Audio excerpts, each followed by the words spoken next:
In this video, we're going to be looking at marketing strategies. And before we begin, we're going to take a look at a quick review. What is the marketing mix? What are the 4 Ps? I'd encourage you to pause the video at this point and try and recall what they are, as we will be referencing them in this video. As you've had a chance, you'll remember that the 4 Ps are the product, the price, the place, and the promotion. Here's some questions for thought before we go into this lesson. Can you explain branding in your own words?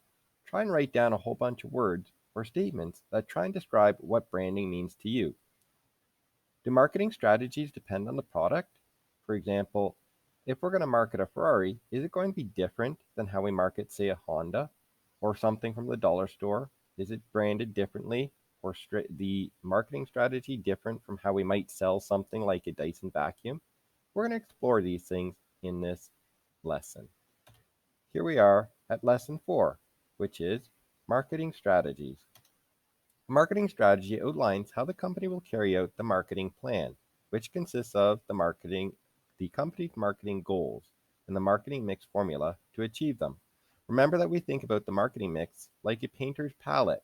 We're taking all those different parts to join those colors together and make a picture. And that picture is how you're actually going to get that product out to the consumers. The goals could be to introduce a new product, gain interest, or promote an idea. You don't know where the product is in its product life cycle, something which you haven't learned at this point. But it really does depend on where things are in that life cycle and your strategy about what you're going to do. For example, a new idea, you may have a completely different marketing strategy versus something which has been around for a long time. Maybe you're just trying to remind the consumers about that product and its benefits. So what feeling comes to mind when you see these symbols?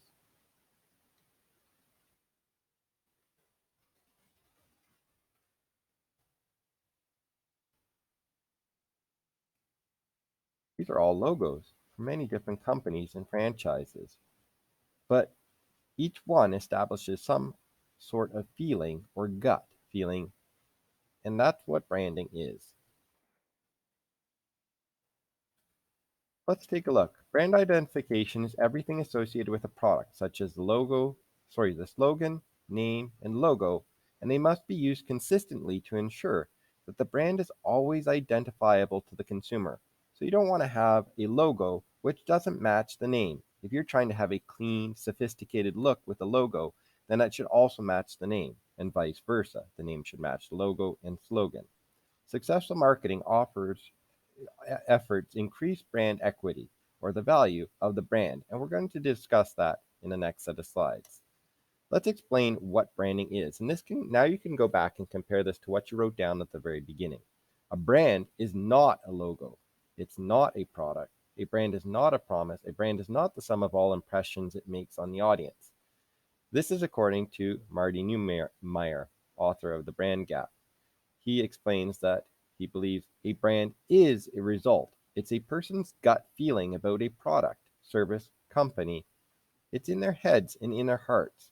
So essentially, all those logos that you saw on the previous slide, your gut feeling about how you felt about those companies is what brand is. It is your reputation. So what are some brand strategies? Well, the goal is to communicate the value of a product or a service to the customer or the consumer. The value is the difference between a perceived cost and perceived satisfaction from the product. As an example, we look at perception, and how we perceive things is all individual. For example, when I think about a McDonald's coffee, I think lower price, but they're giving quality coffee. Whereas somebody else may perceive it as, oh, I don't want to have that kind of coffee. That's kind of cheap. That's disgusting. So perception is based upon the product, and it is all individual. For example, when I think of Honda, I think of it as being a very reliable car. And I'm willing to pay the premium, that additional money, to get a Honda versus getting some other vehicle, which I think is less reliable. And that value that I'm willing to pay is going to be considered the brand.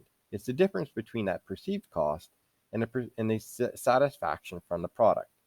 There's a short video which I'll include a link to, but essentially goes over what I just went through in the last slide, what branding is and what it's not. You could try and have your marketing based on distribution strategies. Focus on the best way to deliver a product or service to the target market. It's either a push or pull or a combination of the two. So we've never heard of these things, so how are we actually going to go through it? A push strategy pushes the product or service to the consumer through retailers and wholesalers, not the consumer. It is effective for generic products like no name brand or non-name brand products or unknown brands. So this would be really effective for things which you push out through retailers such as the dollar store. We don't really care about what the person feels. We're not looking for that gut feeling. We just need that to know that we can get it out there. The focus is on promotional activities to the retailer. So in this case, we're pushing it to the retailers, and the retailer is saying, okay, I like this product. And so they're going to provide it to the consumers. So these are examples where you're probably not going to see an advertisement on the TV. When was the last time you saw an advertisement for things from the dollar store?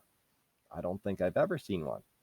But there are promotions which are happening between companies to try and push those products to the dollar store and then push them out to you. Let's look at the contrast, a pull strategy. Pulls or attracts the consumer to a product or a service. It's effective for brand name goods. For example, Ferrari. People are going to be drawn into Ferrari for its name, its speed, its quality of product. It pulls the consumer towards a specific brand. Promotion focused on increasing consumer demand directly. So these are the things which you're going to see advertisements for. Example, Nike products, Levi's, or just about any kind of brand name product, something which you are trying to be pulled in. Another great example is something like Dyson. Dyson is considered to be a quality vacuum cleaner. And so if I really want to go out and get that, I know where I can get it. I could probably go to Walmart, I could go to Canadian Tire, but really what's drawing me to it, and I could also buy it directly from Dyson, what's really drawing me to it is that perception in my head that Dyson is a brand name company and they're providing a quality product. And hence, I'm willing to spend $700 on a vacuum versus a $50 vacuum that you might get from Walmart. This is pulling me in because I perceive that there's value in the brand. At this point, I've just got a few questions for you to answer. And if you've understood everything that's gone on, you can answer these questions without having to go back and look at the lesson. In your own words, briefly explain the difference between the following strategies: branding, push and pull, and for each strategy, identify 2 products or services where each strategy is most effective.